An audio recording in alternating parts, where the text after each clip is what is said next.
así. Ahora vamos a ir con la entrevista del día de hoy. Una entrevista que teníamos muchísimas ganas de hacer. Venimos siguiendo muy de cerca cómo está pegando la pandemia en Uruguay. Hay muchos temas para atender también en Uruguay que me parece que nos pueden servir como reflejo. Está gobernando la calle Pou. Lo tenemos bien descrito en este programa a la calle Pou. Y una de sus últimas novedades además es que está intentando meter una ley de medios muy polémica. Y para hablar de todos estos temas y de esta actualidad de Uruguay y de nuestra América, lo tenemos nada más y nada menos que a él, que es diputado del Movimiento de Participación Popular del Frente Amplio allí en Uruguay, es militante político, militante social, fue presidente del Parlasur, es nada más y nada menos que Daniel Casciani. Hola Daniel, ¿cómo estás? Bienvenido a Ya Fue, bienvenido a Cítrica. Hola Daniel, bienvenido. Hola, un gusto estar con ustedes. Un saludo de este lado del charco. Gracias por atendernos, Daniel, en estos momentos tan agitados, ¿no? Que se están viviendo y un Uruguay que tiene una situación sanitaria muy complicada. ¿Cómo se encuentra Uruguay en este momento? Sí, se nos fue todo al carajo, como quien dice. Sí, ¿no? Está bastante complicado, sí. Uruguay creo que lidera los rankings latinoamericanos de contagios por cada 100.000 habitantes. Y también de fallecimientos cada 100.000 habitantes por presencia de COVID. Aquí se mueren más o menos 50 personas por día y hay casi una curva de contagio de 4.000 personas por día, sí, que es muy importante para tener una idea. Nosotros somos 3 millones y pico de habitantes, 3 millones y medio, pero además el mapa del despliegue del virus está también en la presencia, no solo en las principales capitales departamentales y Montevideo, que es la ciudad capital, sino también en todo el interior profundo y también en los departamentos de frontera, sobre todo frontera seca con Brasil, que ahí hay una dinámica muy propia de esas ciudades, que sí, también hace difícil el control y sin duda también genera mucho más preocupación porque la cepa de Manaus, claro, la cepa P1, esa que es bastante complicada, sí, ingresa de manera más rápida y bueno, también genera una curva de contagios más amplia. Claro, eso no facilita para nada la labor. Es interesante lo que sucedió en Uruguay, Daniel, porque en un principio acá la derecha, por ejemplo, de nuestro país, y veía que también lo hacían en otros países vecinos, como Bolivia, etcétera, levantaban a Uruguay como el gran ejemplo de la contención del virus en nuestra región e incluso en el mundo. ¿Y cómo fue que de repente llegamos de esa reivindicación del tratamiento que le daba la calle Pou a la contención del virus a esta actualidad en la que Uruguay está peleando la punta del ranking de mayor cantidad de contagios por población en el mundo? ¿Qué pasó en el medio ahí, Daniel? Sí, a ver, creo que se hicieron cosas bien y cosas mal. Uruguay se consideraba como una serie de país modelo, primero porque en realidad también el presidente de la República y algunos medios de comunicación en Argentina también lo tomaban como esa vieja rencilla del país donde se están haciendo las cosas bien, cuando en realidad estaban también experimentando. Claro. El presidente de aquí, la calle Pou, que es hijo del presidente de la calle Herrera, que fue presidente junto con Saúl Menem en la década del 90, que fue uno de los presidentes más privatizadores del Uruguay. Sí. Este es el hijo. Instauró una teoría, ideologizó el virus, ¿no? Es decir, nosotros vamos a combatir el virus con una libertad responsable. Es decir, vamos a plantear las mayores cantidades de libertades en contra de las restricciones, sobre todo el lockdown que se habían impuesto en algunos países para frenar la curva de contagio, que por ahora es la única medida más o menos de shock que termina por lo menos generando cierto impacto, sí, sobre todo en la disminución de los contagios y de las muertes. Y bueno, de aquí se instauró la idea de que en realidad, como el Uruguay es un país modelo y diferente, podríamos establecer otro tipo de medidas, que hasta el mes de octubre, septiembre del año pasado, más o menos en la curva de contagio venía bastante tranquila, pero después que dio un proceso también de una elección, en este caso usted le dice provincial, nosotros son departamentales para elegir los intendentes, ustedes le dicen los gobernadores. Sí. Bueno, ahí se amplió mucho la cantidad de contagios y esa curva nunca se pudo bajar. Y bueno, y las medidas del gobierno fueron netamente insuficientes. Por un lado, también hubo una cosa muy importante, que es que se creó un grupo asesor científico honorario, sí, por parte que recabó mucho conocimiento, sobre todo de la Universidad de la República del Uruguay, que es una universidad muy prestigiosa, sí, pero también del sector académico. Y bueno, eso también sirvió para que el gobierno tomara medidas que tuvieran cierta lógica científica y hasta ese momento más o menos, hasta noviembre, iban como de la mano lo que recomendaba el Grupo Asesor Científico Honorario, el GACH, como lo decimos acá, y las medidas del gobierno, y luego se empezó a bifurcar esa situación a partir de la necesidad de tomar medidas más drásticas, y el gobierno empezó a desconocer las medidas que el Grupo Asesor Científico Honorario le planteaba sobre restringir ciertos niveles de movilidad, tratar de generar mayores niveles de distanciamiento físico, y sobre todo atender económicamente y social, a tener como una atención económica y social a las personas que más sufren esta situación, porque en realidad quienes tienen plata se pueden encuarentenar en sus casas, tienen viviendas correspondientes para hacerlo, y quienes no tienen que salir a ganarse el peso todos los días. Exacto. Y bueno, y ahí eso fue como el origen del mal, y hoy estamos en esta situación compleja. Tremendo. Y actualmente, ¿cuáles son las medidas o cómo se está manejando, más allá de mal claramente, si no, no estarían teniendo estos números, pero qué es lo que se está haciendo hoy como para intentar revertir o apalear un poco esta situación? ¿Qué medidas se están tomando? ¿Qué está sucediendo también en cuestión de hospitales? Acá se habla mucho de las camas de terapia intensiva, de cuál es el porcentaje de ocupación de camas de terapia intensiva, que eso a veces también marca mucho lo cerca que está el sistema sanitario de colapsar, que es un índice bastante importante. ¿Cómo está esa situación concreta allá? Sí, acá el sistema de salud en Uruguay tuvo un importante incremento presupuestal en los últimos 15 años, y eso permitió tener mejores niveles de atención, tanto primario, secundario y hospitalario. De todas maneras, la situación sanitaria siempre hace colapsar, sobre todo los sistemas de tratamiento intensivo. En Uruguay hay más o menos 500 camas, o había 500 camas cuando se empezó con esta situación sanitaria. El gobierno ha ido también ampliando la capacidad de la instalación sanitaria, pero claro, tiene un nivel de saturación, no solo por la cantidad de enfermos o personas que van ingresando, sino también por los recursos humanos que son muy intensivos, muy especializados, y que no es tan fácil conseguirlos, porque muchas veces tienen multiempleo y trabajan en varios lugares. Entonces, sin duda, esta es una situación que tensa. Hay casi el 80% de las camas de CTI, de las UCSIS, como se le dicen internacionalmente, están siendo ocupadas. La mitad básicamente se ocupan por politraumatizados, por enfermedades típicas también de estos días, y bueno, y la otra mitad tiene que ver con sobre todo la situación sanitaria. Pero creo que lo más complejo es que en realidad, en la medida que ha avanzado la curva de contagios, la cantidad de fallecidos, y también hay un plan de vacunación que se está desarrollando de manera incipiente, y que ya tenemos, por suerte, casi 1 millón de uruguayos vacunados con 2 dosis, el gobierno ha venido como haciendo acciones de apertura más que de restricción, y entonces eso genera como una contradicción en sí mismo, porque en vez de tener quizás una medida más sobre todo fuerte, por lo menos transitoria, por 2 o 3 semanas, que nos permita sobre todo achatar la curva y poder comenzar de vuelta a la vida normal, el gobierno como que ha oído sordo y está apuntando denodadamente a que el proceso de vacunación pueda tener un efecto de disminución de los contagios, y eso se ha visto en otros países, como el caso de Chile, en otros países del mundo, que solamente la vacunación, si no es acompañada por medidas un poco más importantes, no termina teniendo efectos tan importantes en ese sentido. Tal cual, Chile tiene el 80% de la población vacunada, están encerrados, están directamente encerrados. Y en términos de ayuda social, ¿no? Porque tienen un presidente muy enemigo ideológicamente de hacer crecer el gasto público y de ese tipo de instrumentos que tiene el Estado para contener a sectores de la población que se van cayendo del sistema, sobre todo en una crisis tan grande como la que provoca esta pandemia terrible. ¿Está generando planes nuevos o solamente está sosteniendo los que ya venían del Frente Amplio? ¿Cómo se encuentra en ese sentido?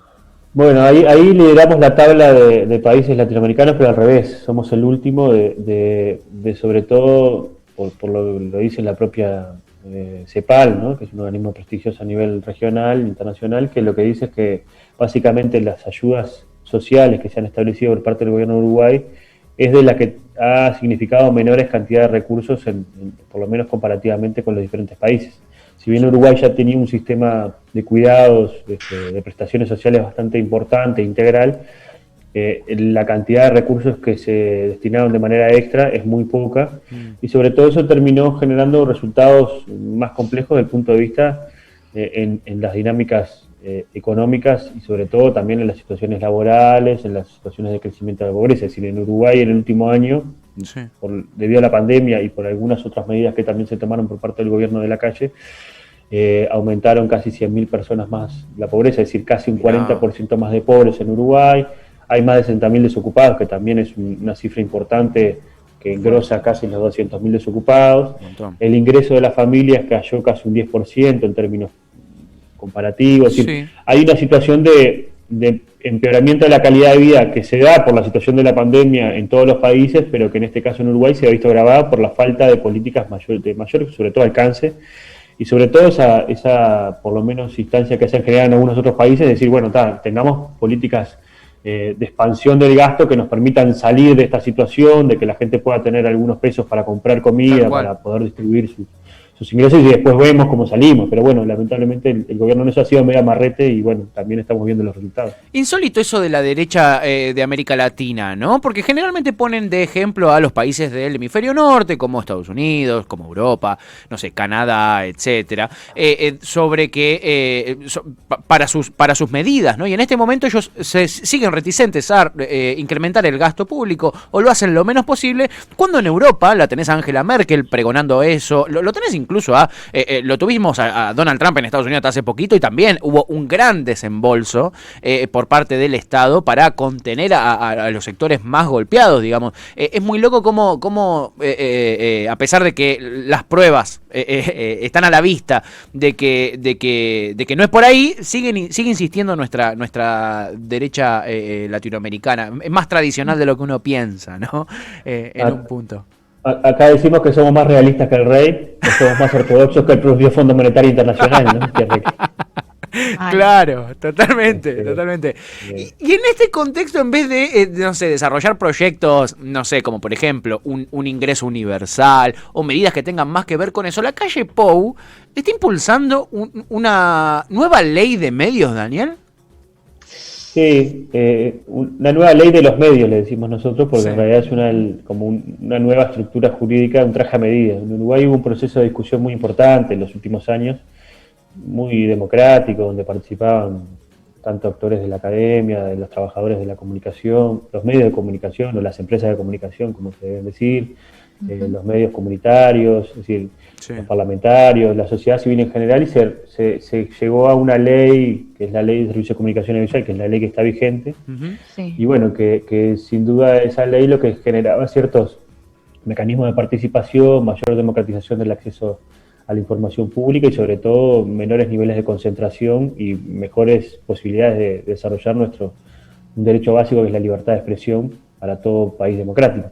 Lamentablemente esta nueva proyecto de ley es un proyecto de ley que justamente restringe las posibilidades de comunicación y sobre todo es como un traje a medida para las grandes corporaciones y sobre todo es una perfecta enumeración de todas sus demandas desde el punto de vista empresarial y que bueno, que nada tiene que ver con las verdaderas urgencias que tiene la sociedad uruguaya, que tiene que ver con la necesidad de generar mayor empleo, mayores niveles de igualdad y sobre todo posibilidad de llegar a fin de mes. Pero bueno, también esa situación es compleja porque en realidad a veces algunos gobiernos utilizan la coartada de la pandemia o la situación sanitaria que se está viviendo y la preocupación que muchas veces los ciudadanos tienen sobre estas situaciones, de este monotema, y terminan también generando otro tipo de andamiajes institucionales, en este caso una normativa, que la tratan de aprobar entre gallos y medianoches a nivel parlamentario, con poco debate público.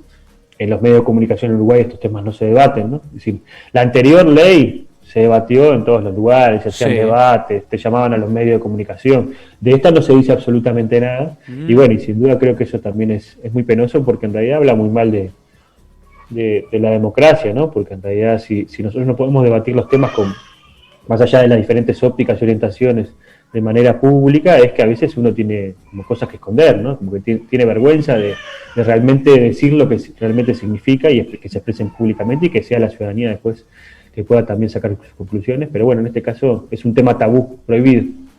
Y en relación, perdón, esto ya me estoy yendo por las ramas, pero bueno, siempre que uno escucha hablar de cómo se está tratando determinadas situaciones o que justamente en América Latina hay un presidente de derecha, ¿cuándo son las elecciones? ¿Cómo se están preparando en ese sentido? ¿Cuáles, digamos, qué esperanzas hay de que la calle Pou no no sea reelecto, no vuelva a formar parte, por supuesto, no vuelva a estar al poder de las decisiones de lo que sucede en Uruguay.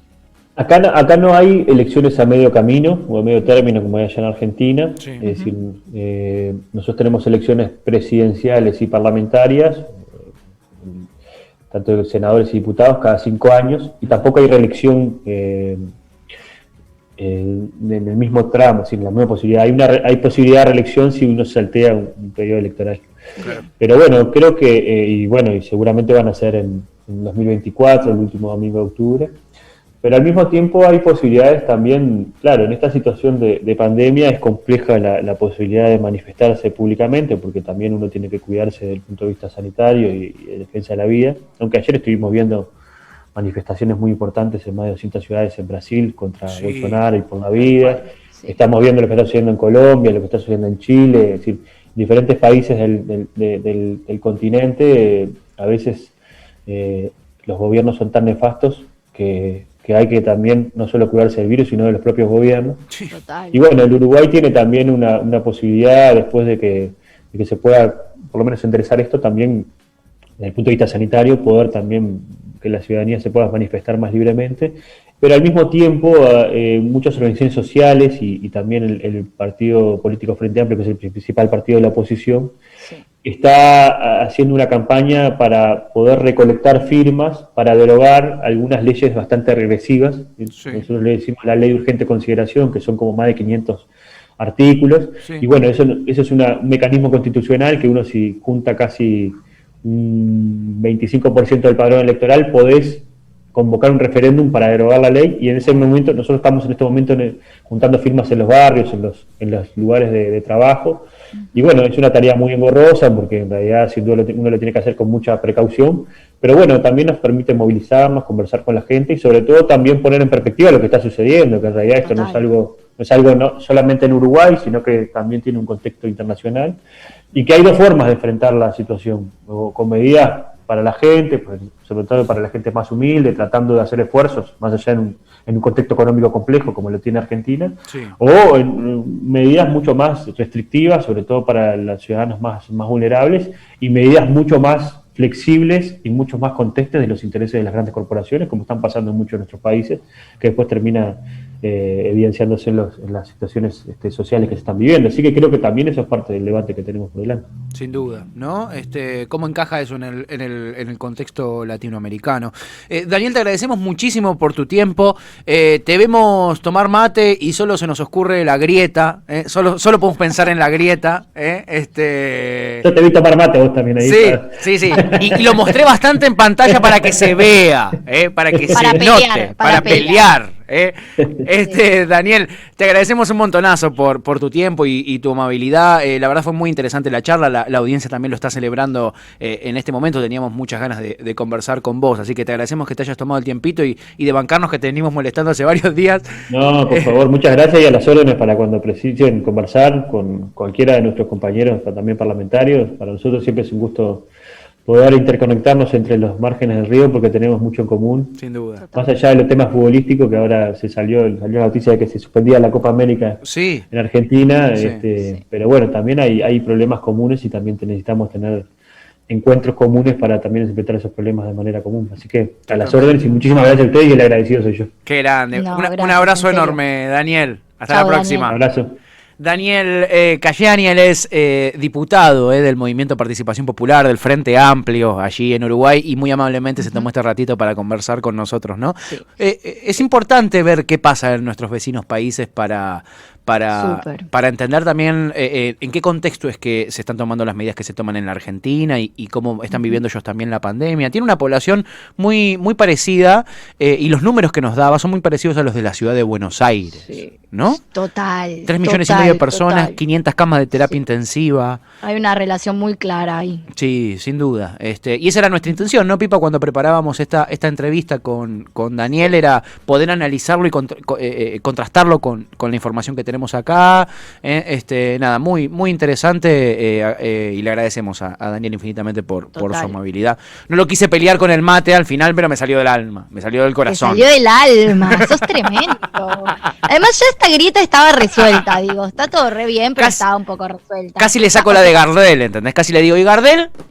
Yo soy muy fan del mate en Argentina porque es donde vivo. Ahora, si alguna vez un uruguayo te cebó un mate, no tenés nada para decir. No, si alguna vez un uruguayo te cebó un mate, te callás la boca. Te callás la boca y acatás las órdenes del pueblo uruguayo. No se discute, Rey, les pido disculpas, pero no se discute. No, es cierto, mira que amamos a nuestra patria, pero eso es una verdad como la copa de un pino.